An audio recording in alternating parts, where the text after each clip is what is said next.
Hello, and welcome to another bonus instalment of Fantastic Fights, the podcast about a middle-aged man playing adventure game books out loud on the internet.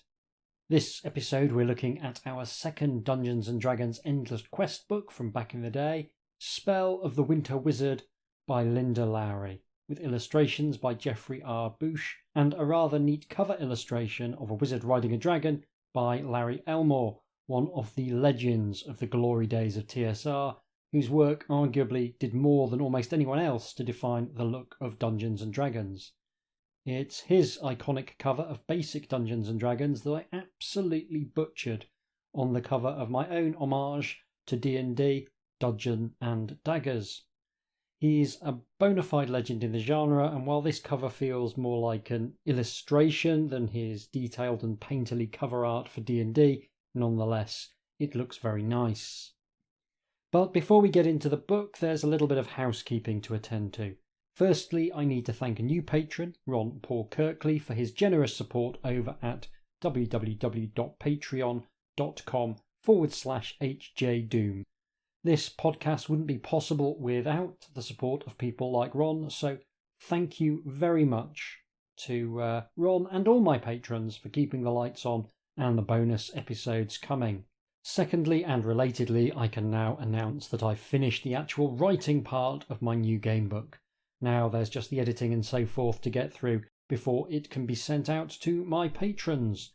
I'm pretty happy with how it turned out, and I'll be busy editing over the Christmas period to make sure it can be in the hands of my patrons either just before or just after the new year. It's my longest gamebook to date, currently weighing in at 428 sections and 60,000 words, so I'm hoping the wait will be worth it. Right, let's get down to business. Hopefully the Endless Quest books don't need much in the way of introduction by this point, but a very basic primer is that they are a series of 47 choose-your-own-adventure style books released between 1985 and 1995. Beginning at almost the same point as our beloved Fighting Fantasy series, but ultimately much less ambitious in scope. Most of them are set in one or other of Dungeons & Dragons' many settings, but there are a few exceptions. Spell of the Winter Wizard was book number 11, released in 1983, and was one of two books Linda Lowery wrote for TSR, the second being part of the Heart Quest spin-off line, which was intended to appeal to a female demographic by incorporating romance themes. I'm sure we will take a look at the Heart Quest series and romance-themed game books more generally at some point. Obviously, I'm the last person who should be reviewing a series of books aimed at teenage girls, but since when was that a barrier for a middle-aged white guy with a podcast? There's no system to deal with the Endless Quest books, as they're rather more old school, as well as being aimed at potentially a slightly younger audience than the Fighting Fantasy series. So we'll just be reading it and then trying to work out if it's any good. This book was suggested to me by listener Daniel Sauer, and he thought it might make a particularly good holiday read since it's got a wintry theme. I completely concur, and so I present to you Spell of the Winter Wizard. Let's get into it. So we have a very short introduction to the concept of game books and an even shorter introduction to the adventure we're about to embark on, which goes, "In this book you are Omina, stepchild of Alcazar, the Wizard of Eternal Spring. You are out gathering herbs to use in soup for your ailing stepfather when your peaceful evening is interrupted by warlike shouts and the thundering of many hooves." It has to be said is one of the most efficient introductions I think we've had so far. Stifling a scream of panic, you race across the fields towards home. The night is wild with the screeches of Warzen's boars. The cries echo through the countryside, and the thunder of hooves grows louder and louder. I should never have left Alcazar alone, you think. Not even while I picked the herbs for his soup. You fling the handful of herbs on a bench and shout to your cat. Hurry, Cornelius! We must get to Alcazar before Warzen's army reaches him. As you round the corner to the back of the cottage, your heart sinks. Orcs are pounding on the front door. You know you must hide quickly, so you burrow into the woodpile by the door, your eyes searching for the cat. "Cornelius Sylvan!"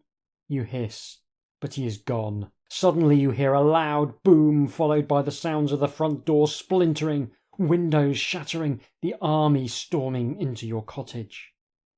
Poor Alcazar, you think, but your thoughts freeze when you hear Warzen's voice bellow above the commotion.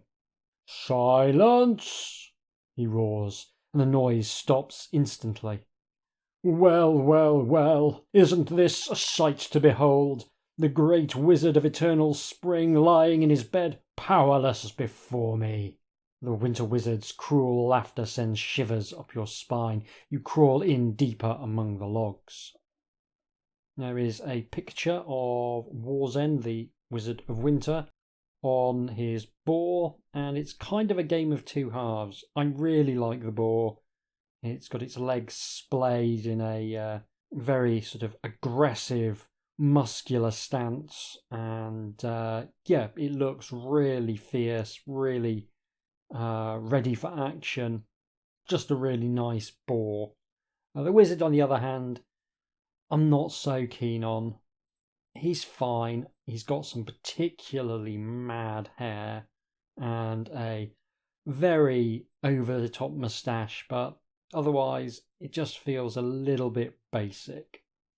But still perfectly adequate art, and even though both figures, the wizard and the boar, are standing still, I guess the wizard is sitting on the boar, there's a sense of dynamism to it, which I think is really good. In your mind, you picture Warzen's ugly face, his black eyes glaring through narrow slits, his tangled beard packed thick with ice, his bared teeth as jagged as icicles. "Where are your powers and your loyal followers now, Alcazar?" sneers Warzen. "I don't see anyone rushing forth to protect him." "What should we do with him, Warzen?" asks a gruff voice. "Should we give him a few jabs with our pig stickers?" Snorts and snuffles of rude laughter burst from the onlooking army. "No, muttonhead," growls Warzen. "I want the pleasure of seeing him suffer. We'll put him in the ice cavern in my castle dungeon and watch him slowly freeze." "You hear that, Scrug? The ice cavern," gloats an orc. "He can hang next to the disobedient boar with the teeth as sharp as knife blades. It ought to be pretty hungry by now," howls another. "Quiet!" booms Warzen. "Boarkeepers, get out your ropes and take him away, and see that you keep him alive on the journey north." There is a loud shuffling of feet, and you picture the horrible creatures tearing Alcazar from his bed and roughly binding his frail frame. It is all you can do to keep from leaping forth to defend him. Only Alcazar's earlier words of warning hold you back. "They are an army, and you are but one. If anything happens, you must protect yourself. You are dearer to me than my own life." "And now the kingdom is ours," shouts Warzen as the orcs cheer in triumph. "Not for long," you vow silently. "Not for long." "Let the frigid winds blow, let the wintry snows descend upon the land, let all that is green and living turn to cold and darkness.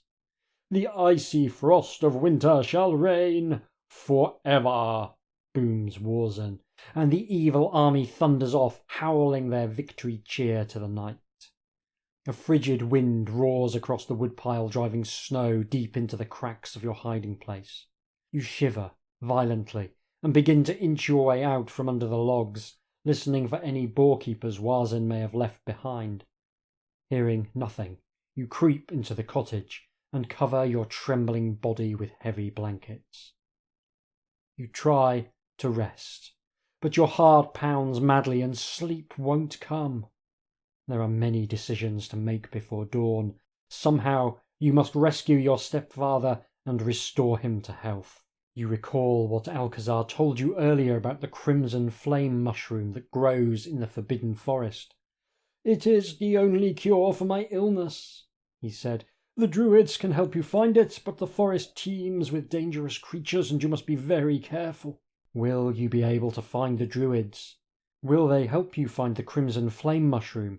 Can you get it to Alcazar before it is too late? Maybe you should try and rescue him first and search for the druids later, but then again... As dawn reveals the horizon, you have narrowed your choices down to 2. You can try to destroy Warzen first, then save Alcazar, or you can seek out the druids, find the crimson flame mushroom and take it to Alcazar. So, obviously pitched at quite a young age, but I genuinely enjoyed that introduction. Nice, clear, straightforward writing style. Never a problem working out what's going on. Sets up the stakes really quickly and efficiently. Yeah, that is fine. I, however, am going to seek out the druids first because I feel as though with the flame mushroom, the crimson flame mushroom, I should say, which does have every word capitalised, I feel as though keep wanting to call him Alakazam. I think Alcazar will be more than a match for Warzen. You pull on your warmest clothes, tall leather boots, 2 wool sweaters, and your heavy white cloak with the hood. You know you will need weapons for the journey, so you pick up a sturdy iron poker from the hearth. Let's see, you think, I could use some magical protection as well. What can I take? Your stepfather kept a golden whistle for emergencies hidden behind a loose stone in the fireplace. The magic in the whistle will work just once, so use it wisely, he said. You take the magic whistle from its hiding place and drop it into your pocket. Then, armed with the poker and the whistle, you head out towards the forbidden forest to find the druids. Your heart sinks when you see that Warzen's spell has killed all the daffodils and tulips. The fields are deep in snow, and your legs are tired from trudging by the time you see the woods ahead. The bare trees at the forest's edge cast long shadows across the snow, and even with the leaves gone, you see that these woods are thick and dark, with barely a snatch of grey sky showing through. You are hoping for a sign or 2, druids to the right or information 7 trees ahead. But this is no civilized forest. All you see are tree trunks with deep, cold blackness lurking behind them. All you hear is the squeak of your own footsteps on the frozen, snowy ground. I feel as though there's a slight dig there at the somewhat artificial encounters that do tend to crop up in interactive fiction of various sorts, with the detail that there definitely aren't any signs giving you useful information. And maybe I'm hypersensitive to it because I've been playing around with the boundary between artifice and reality for months as I've been writing my own game book. You are not even a mile into the woods when you hear mumbling and you stop dead in your tracks to listen. "Excellent peacock specimen," creaks a voice from the darkness. "My finest butterfly yet. Into the glass jar with you." You inch towards the sound, and soon you see a thatched roof held up by sawed-off tree trunks, all hung with icy mosquito netting. Inside sits a mousy little man in a safari hat, with a blanket thrown over his shoulders. He holds a blue-spotted butterfly in his hands. There is a wooden sign dangling over his desk. Professor Erasmus Quince, Lepidopterist. Lepidopterist is a really nice word to say. I feel as though I should try and come up with reasons to use the word Lepidopterist in my daily life. There is a picture of Professor Erasmus Quince, Lepidopterist, and the Lepidopterist in question is kind of rubbish, I have to say. His proportions are alright, and I like the way he's been drawn slightly hunched over, as if he's someone who spends a lot of time at a desk poring over books and specimens, but there's just something very amateurish about his face, a quality of a sort of child's drawing rather than a professional illustrator, despite the fact that the guy's clearly got some skill in terms of getting people right, it somehow still manages to come across quite poorly executed, and the less said about the butterfly itself, the better. "Excuse me, sir," you begin, pulling back the net door now stiff with frost. "I wonder if you could just tell me—" "Just a moment, just a moment." He drops the butterfly into a jar and clamps on the lid. "Did anyone ever tell you you're rather rude?" he asks, glaring at you through glasses so thick that they make his eyes look like blurry brown bugs. "I was just—" Wait, hush up." He looks for a place to set down his jar, but the desk is cluttered with dusty books and maps and butterflies, so he shoves the jar into more clutter on a wooden shelf. Then he leans back on his stool and studies you from top to toe. "An interesting specimen, I see. What are you? Elf? Halfling?" "Human, sir. I'm human, just like you," you answer, a bit annoyed. "Can't you tell?" Quite, he says, wriggling his nose like a rat so his glasses jump up and down. He lifts up his hat and runs his fingers through his mouse-brown hair, making it stand straight up. "However, let's be specific. Let's be scientific about it. A human child, no doubt. A young Homo sapiens." You can see now that he's wearing a vest covered with pockets, each with a different label. Pins, cotton, pencils. He reaches into one labelled magnifying glass and motions for you to step forward. "Open your mouth and let me see your teeth, child." "Why would you want to do that?" you ask, shocked. "To determine if you are correct, if you are indeed a Homo sapiens of a young age." "Enough, sir. I don't have any time to waste," you protest. "I need to find the Druids, and I wonder if you could steer me in the right direction." "Druids? No, I can't really help you. You see, I'm a lepidopterist, not an information centre." He opens up a damp book and unsticks the pages as if your conversation has come to an end. You turn to go, but then your curiosity makes you stop.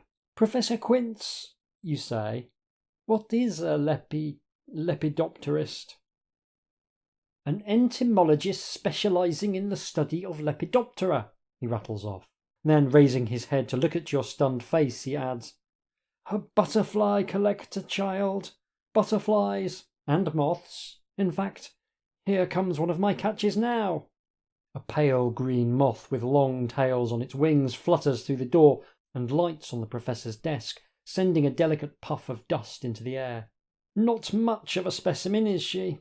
says the professor, wriggling his rat nose at her. "Only one antenna, not good enough to be pressed into one of my books." The moth blushes a pale peach colour and lowers her lashes over her golden eyes. "But I suppose she's a decent guide. She has a light in that one antenna, you see. Bizarre, isn't it?" "That sounds very useful to me," you say, seeing that the professor is hurting the moth's feelings. "Butterflies are not meant to be useful," he barks. "They are meant to be beautiful. Without the beauty of their perfection, they are nothing." He slams the covers of the book together, ending the conversation. The moth darts off into a far corner, her wings trembling, and tries to hide behind a bottle. "You've disturbed me enough for one day, child. Now be on your way." "But wait, please. I have an idea. Well, a favour, really, to ask of you. I need a guide to get me through the forest, and I'm sure your moth could be of help. She could take me to the Druids, and then I'll send her right back. I promise." The moth peeks out from behind her wing, her eyes glowing. "What do you think, Luna?" the professor asks. "I'm busy with this peacock butterfly, and I would just as soon have you out of my hair for a while." Yes, I'd love to be your guide," Luna says, all aflutter. "And I know a shortcut to the Druid's Grove that will get you there in no time." "She talks," you exclaim. "A strange and disappointing specimen indeed, I told you," grumbles Professor Quince. "Well, go ahead and take her, but I need a deposit of 5 gold pieces to be sure you bring her back." "But I don't have 5 gold pieces. I have no money with me," you protest. "Then you will have no Luna moth either," he says, pulling the peacock butterfly from the jar and jabbing it with a pin. "And let me tell you this, young Homo sapiens, you will never make it through this forest without help. There are millions of creatures just waiting for a fine specimen like you. I guarantee if you go on alone, you will be dead by dawn. You dig into your pockets, searching for something to use as a deposit. You have only one treasure, your magic whistle, which leaves you with two choices. Do you want to leave your golden whistle as a deposit, or choose to blow the whistle, hoping it will send you to the druids? So, an interesting choice. Both choices so far, I think, have been really interesting, particularly with a short form medium like the Choose Your Own Adventure book, where they do tend to be pretty brief, and also the sections tend to be quite long. I think it's even more important to try and come up with choices that feel as though they matter, and choices that feel as though something interesting would happen, whichever one you take. It's a pretty strange first encounter as well. Having seen a bunch of orcs and a mighty wizard, a lepidopterist seems like a oddball choice to open the adventure with, but it's not something I was expecting, so it gets bonus points, I guess, for surprising me. Now, in terms of this choice, what are we going to do? I mean, it feels as though the butterfly or the moth is the way to go, so I'm going to leave my golden whistle as a deposit for Luna. Here, you say, handing the professor the golden whistle. Take this. He rubs it delicately between his thumb and forefinger, examining it as if it were a specimen. Where did you get this? This is a wizard's tool, not a child's toy. Exactly, you answer. It belongs to my stepfather, the wizard Alcazar, but it is merely a deposit for your Luna, and I expect you to return it me when I bring her back. Don't worry, I have no time for toys or magic or silly wizardry, he grumbles. He drops the whistle into a desk drawer and goes back to his work on the peacock butterfly, fastening its wings with 2 strips of paper. Now be off, the 2 of you, I have important jobs to complete here. The moth flutters to your shoulder and whispers in your ear. You can call me Luna. What's your name? I'm Omina. Okay, Amina, let's go. You head out into the trees, the Luna darting to and fro before you, her antenna glowing like a tiny torch in the darkness of the tree shadows. I bet you're glad to be away from him, aren't you, Luna?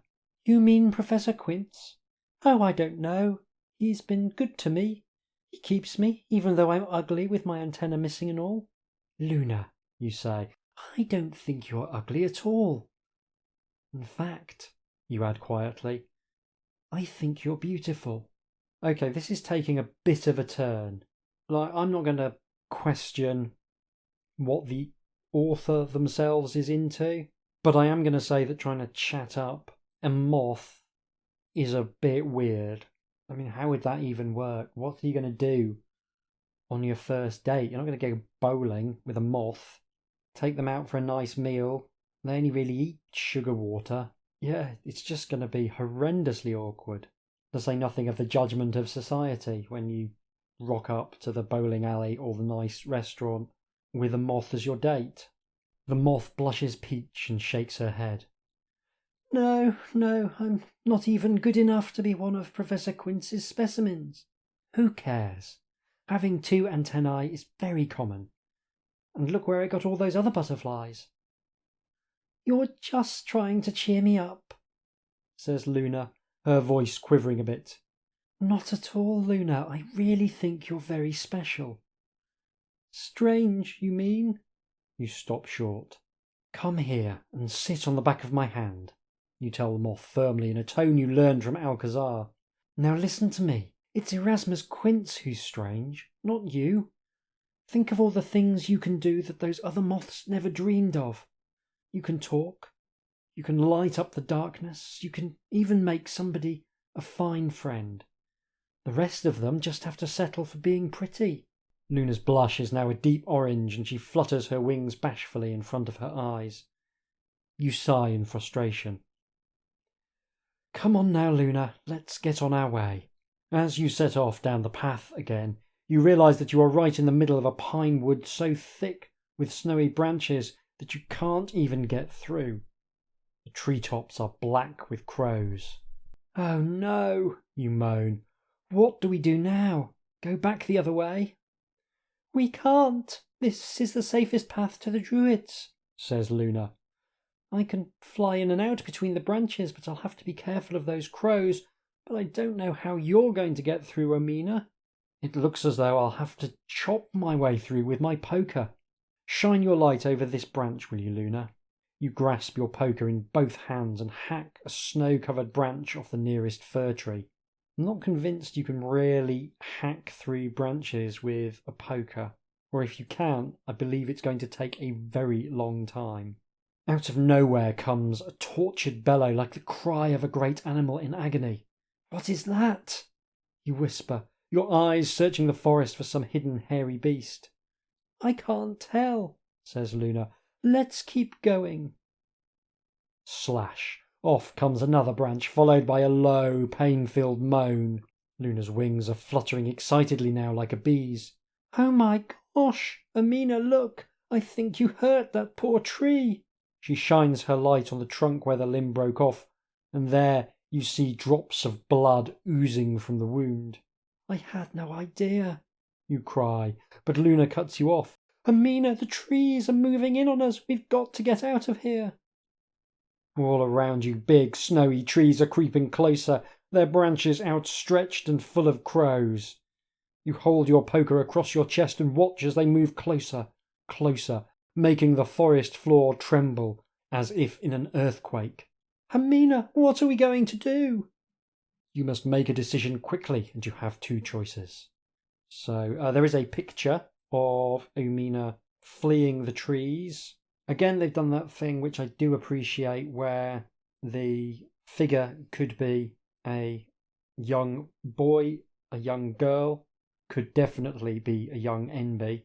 And I always think that's a worthwhile thing to do if you're going to represent the viewpoint character on screen, which I generally would kind of prefer they didn't.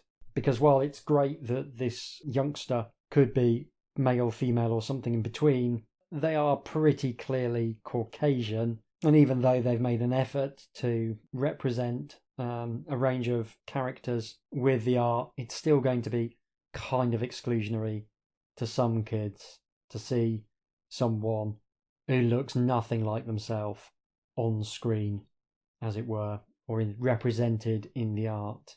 Still, on to the choice. So we can either talk to the trees and hope they understand, or we can run back the way we came. So let's try talking to the trees. Luna, can you talk to these trees?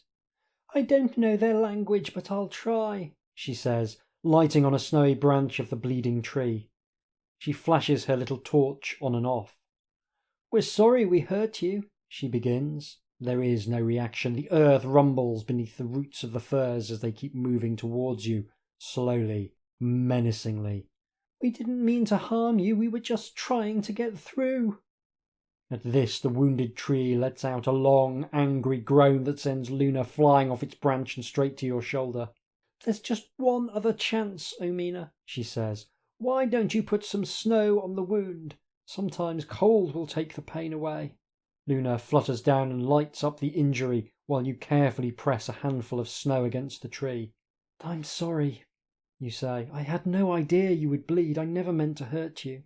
You hear a deep sigh of relief from inside the tree trunk, and all the firs suddenly stand very still. A little more snow, Omina, directs the moth like a tiny doctor with wings. That is possibly my favourite simile that I've ever come across. What is a moth providing medical assistance like? It's like a tiny doctor, but with wings. That is so bad that it goes straight through bad and comes out the other side again to genius.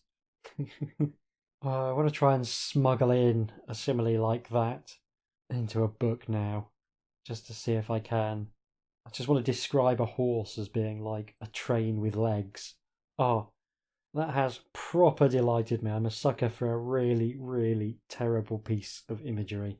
It's even nicer when it's a terrible piece of imagery in something that's otherwise very competently written. So I don't feel as though I'm ragging on the author too much, because I think she's clearly pretty good at the writing in general, particularly for children.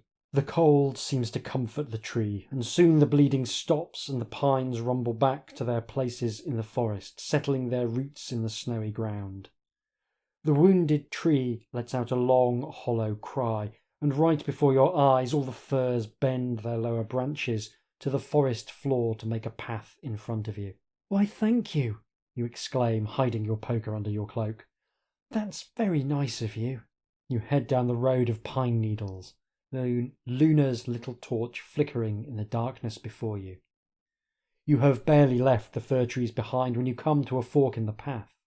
Each of the roads is lined with the same thick, icy trees. Each winds off into the same mysterious kind of darkness. "Which is the shortcut, Luna?" The moth points her antenna to the left, hesitating a bit. "But I feel something unusual about that path, Amina. It's danger. I feel danger." "What kind of danger, Luna?" "To tell the truth, I'm not sure. Could be goblins, could be spiders, or could be just a few birds looking for a moth to snack on." "So maybe it's dangerous for you, but not for me?" you ask. Luna nods slowly. "How long will it take to get to the druids by the other path?" "All night, and then some," says the moth. "And the path to the left?" "Just an hour or so, if you don't run into trouble, that is." "If I hide you in my cloak, will you take the shortcut with me?" you ask. "No, Amina, I'm too afraid. I'd rather wait for you here to return with the mushroom, and then we'll go to find Alcazar together." You must decide which path to take. Another really great choice. I will say that the last choice does a thing that does kind of irritate me, and is very common in choose your own adventure style books, which is where you get given this choice: do you want to try and talk to the trees? And then the solution turns out to be something completely different once you've talked to the trees. So you can talk to the trees, it doesn't do any good, but then someone else suggests a different course of action, and you do that, and that does work. And that, I think, isn't great design, because for choices to feel meaningful, the consequences of those choices have to apply. So I think the smart thing to do would have been to have talking to the trees work. You can still get Luna the moth involved in that discussion. She can still be really helpful, but you want, wherever possible, for the choice you make to be the one that's consequential, not the decision that follows the choice you make. Anyway, we've got a choice to make, and they're both really interesting again. Go alone and take the shortcut, or play it safe. Well, I'm kind of sick of doing the Luna voice, to be honest, so even though she seems really nice, I'm going to take the shortcut so I can leave her behind. "I'm going to take the shortcut, Luna," you announce. "I've got to take the chance. I want to get that mushroom before Alcazar freezes." "I'll wait here as long as I can, Amina," says the moth, shivering. "But hurry, my wings are frosting over from the cold." You make your way through the woods, the frozen leaves squeaking underfoot as you walk. The forest is damp and dark, and strange hootings and hissings tell you that you're not alone. Unseen spirits lurk beyond your vision. You feel a presence behind you and you jerk your head around to see nothing. Nothing but trees and vines and... "Such a sweet puff of pastry," creaks a voice right in your ear. "And all alone in such a big forest." You spin around, ready to draw your iron poker, and there stands an old woman with a face as wrinkled as a dried mushroom. See, that's a good simile. She is wearing a veil and a gown of black linen, and her eyes are yellow with age. "I am Madame Woodroot. Would you care for one of my mushrooms?"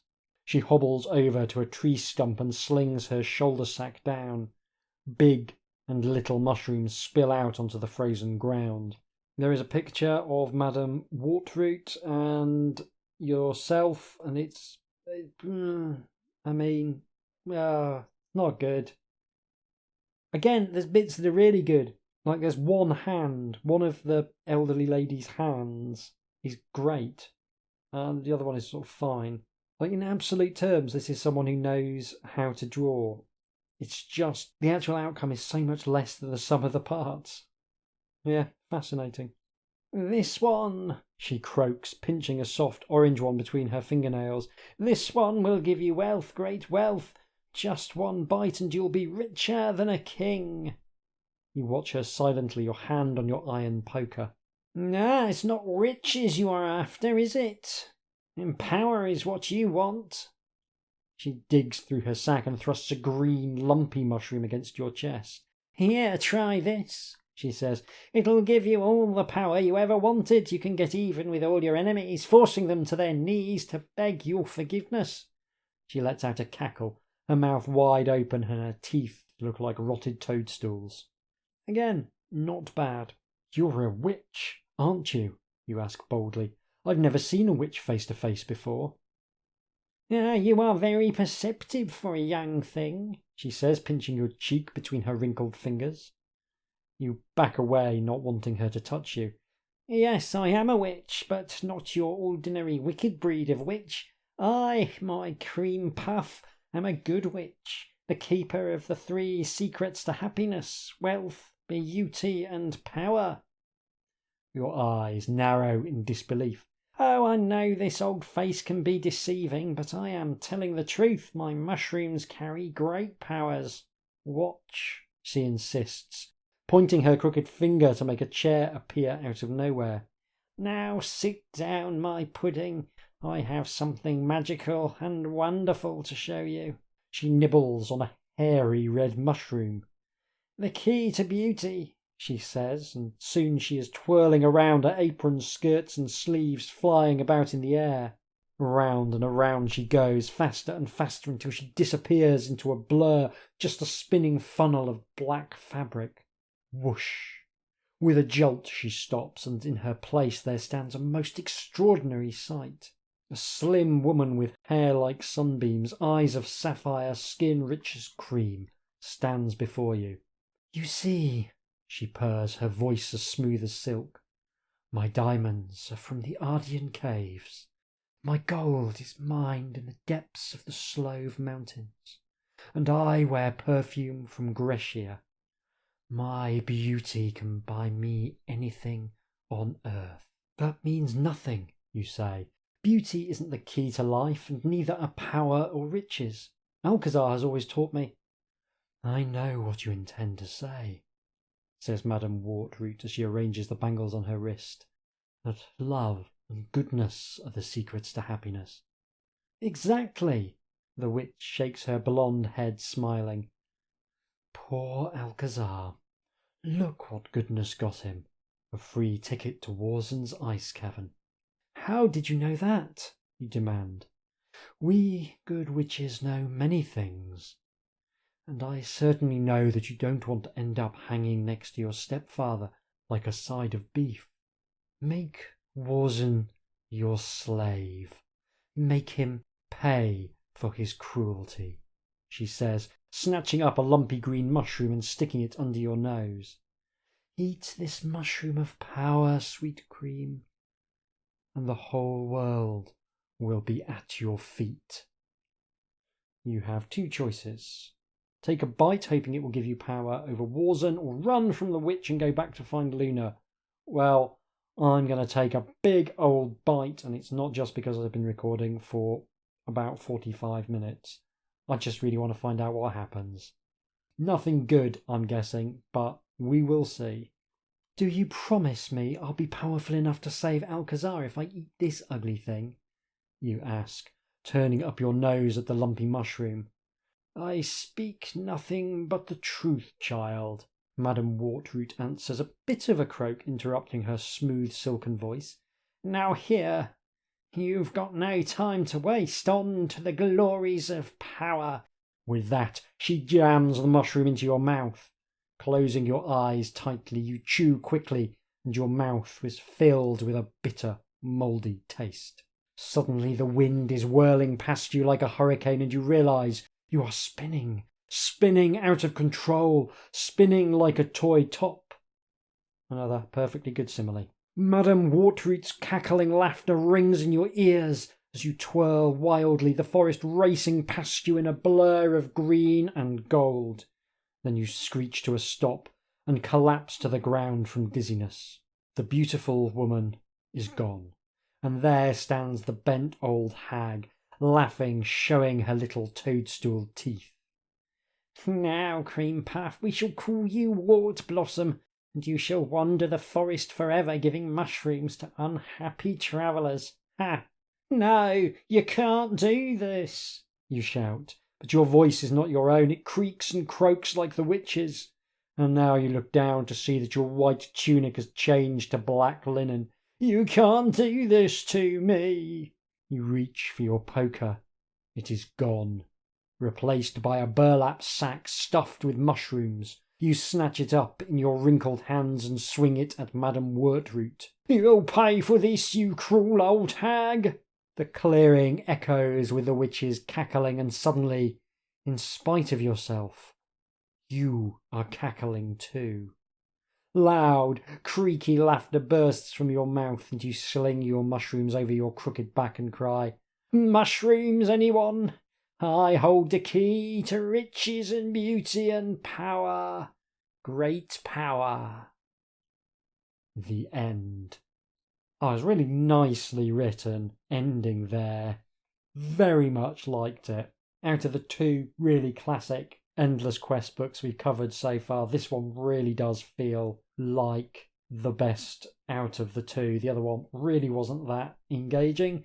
This one, I'm really excited to go back and play through and find out what other possible ends to the quest there are. So I'm going to go and do that, and I'll be back for you in just a few moments with some closing remarks. Tatty bye. When I think about Spell of the Winter Wizard, the word that keeps leaping to mind is sweet. The whole book has a charming tone that somehow robs even the most awful endings of horror, and I mean that in a good way. The author has managed to create a fantastical world that feels very welcoming, and although the tone is pitched to a younger age than I typically enjoy, I nonetheless found it a very pleasant book to explore. The ultimate test of a choose-your-own-adventure book is not whether it feels fair or how easy it is to win, but how much you want to go back and explore all the different possibilities. Even when I was hunting down the more obscure endings, it never felt like a chore. There's a lovely set of possible outcomes, which range from different flavours of complete success to different flavours of abject failure, but my favourite is the one where you get to nope out of the whole thing and spend the rest of your life in a vaguely drugged state on a peaceful island. It's the gamebook equivalent of giving up on your hopes and dreams and moving to the Isle of Man. There's a focus on characters more than situations, which I'm starting to think might be a hallmark of the Endless Quest books in general. It's rare to find yourself on your own in this book. Whichever path you take will lead you to meeting someone sooner or later, usually sooner. It might be the Lepidopterist, or it might be the alchemist, or one of the large number of talking animals that fill this fantastic realm. They all feel very different, and many have been changed or distorted by Warzen's winter magic, which provides a constant background reminder of the quest that you're on. It's been a while since we mentioned J.H. Brennan on the podcast, but one of the hallmarks of his work is an inability to keep his work on topic for even a single moment, which is why his Frankenstein book has a genie in a magical castle in it for some reason. J.H. Brennan doesn't lack for imagination, and he's great at pulling out ideas which will appeal to kids, but he's got no discipline whatsoever when it comes to maintaining a coherent theme. Spell of the Winter Wizard has lots of the same traits as a J.H. Brennan book.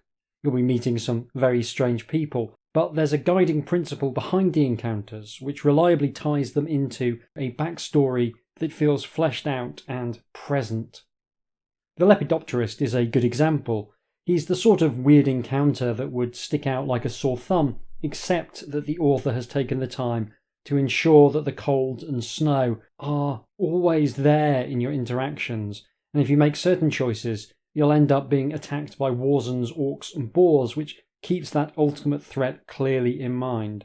Like most choose-your-own-adventure books, your actual quest will be very short, and that's something I've come to appreciate more and more as a contrast to the longer forms of interaction I usually tangle with. I think there's something quite appealing in a punk rock way about this kind of approach. It feels weird to be comparing Spell of the Winter Wizard to the Sex Pistols or Misfits, given its warm and welcoming tone, but I think the comparison is apt, because instead of a sprawling epic, you're being given this jolt of adventure that takes you through the whole hero's journey in a handful of pages.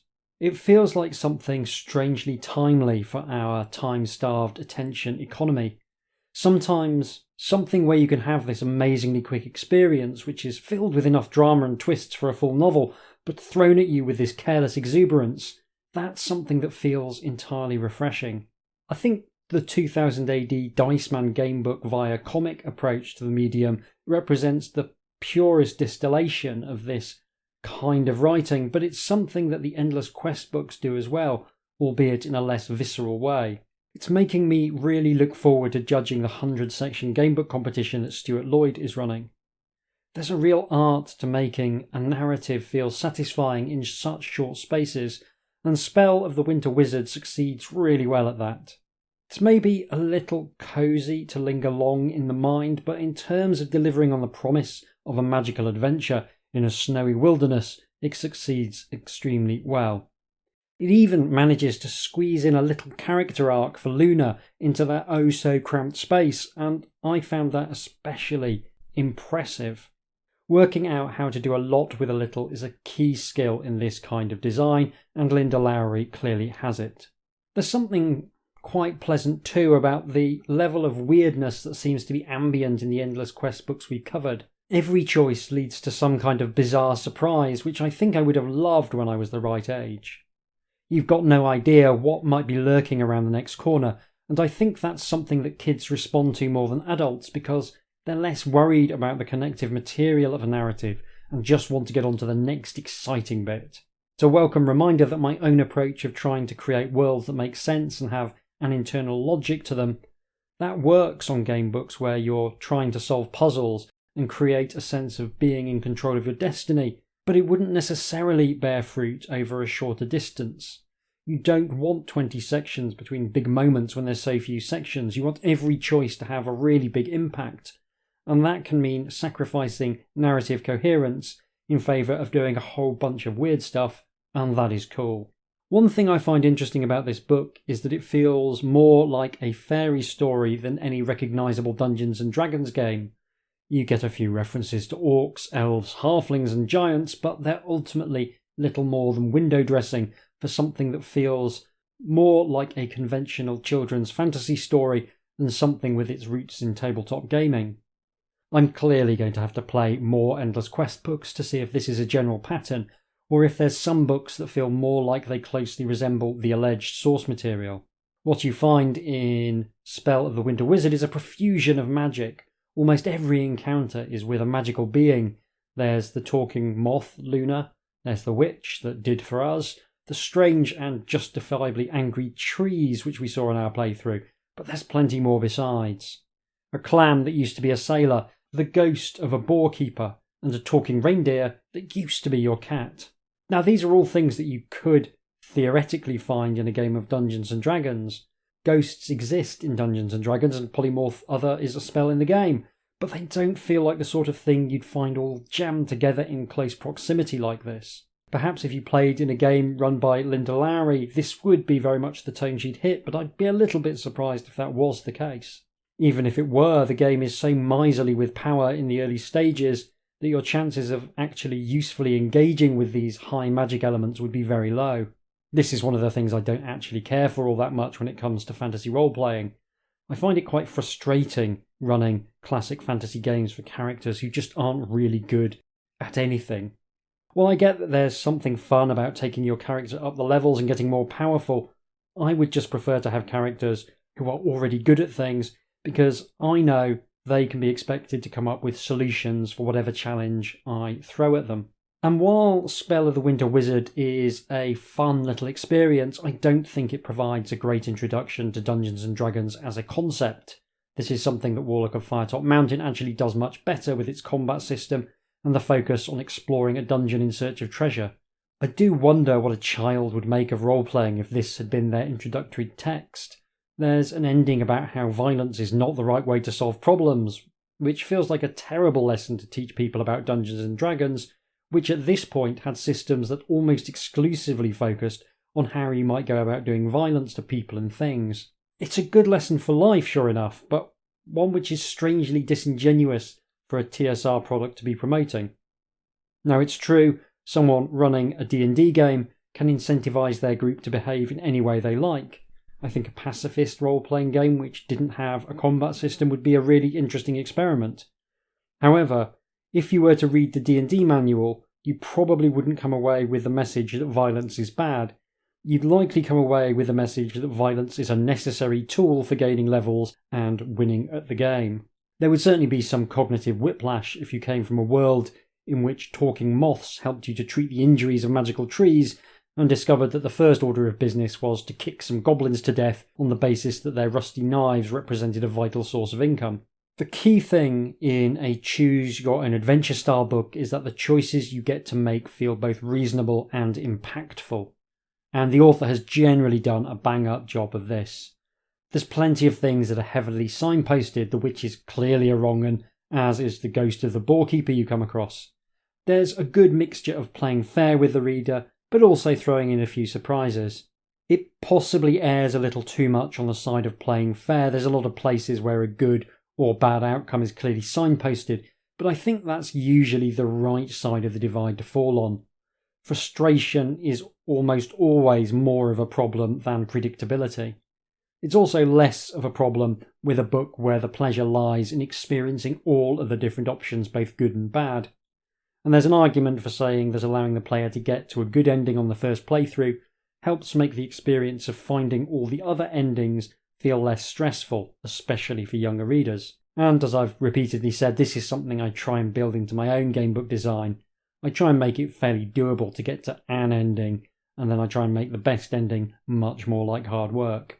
There's one thing in design terms in this book that I think is really clever, and that's the golden whistle. It gives the player an option that can be brought out whenever it's needed, and being magic, it can solve almost any problem.